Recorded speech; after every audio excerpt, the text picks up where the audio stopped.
যারা খুব সহজে জোড়া কবুতর আঁকতে চান আজকের ভিডিওটি তাদের জন্যে। প্রথমে এরকম একটা লাভ এঁকে মাঝখান থেকে এভাবে ঘুরিয়ে ঠোঁটের অংশ দিয়ে নিচে নামিয়ে নিয়ে আসতে হবে। পরে দিয়ে দিতে হবে ঠোঁট, এরপরে চোখ দিয়ে দিতে হবে মাঝখানে একটা ফোঁটা। বাম পাশেও একইভাবে এভাবে ঘুরিয়ে ঠোঁটের এই ভাঁজটা দিয়ে নিচে নামিয়ে নিয়ে আসতে হবে এভাবে। এবার দিয়ে দিতে হবে ঠোঁট, ঠোঁটের পরে দিয়ে দিতে হবে চোখ। এরপর মাঝখানে একটা টান দিয়ে পাখনা হয়ে গেল। এবার একে দিতে হবে লেজ।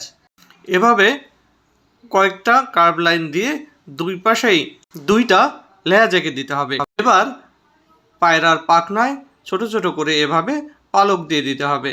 যত নিচে নামবে পালকগুলো একটু বড় করে দিতে হবে। দুইটা পাখনায় এভাবে দিলেই আমাদের হয়ে যাবে। আমাদের পাখনার কাজ প্রায় শেষ হলো।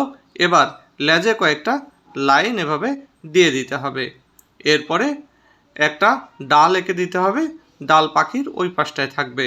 ডাল আঁকার পরে উপরে একটা লাভ সিম্বল এঁকে দিলেই আমাদের জোড়া কবুতর রেডি।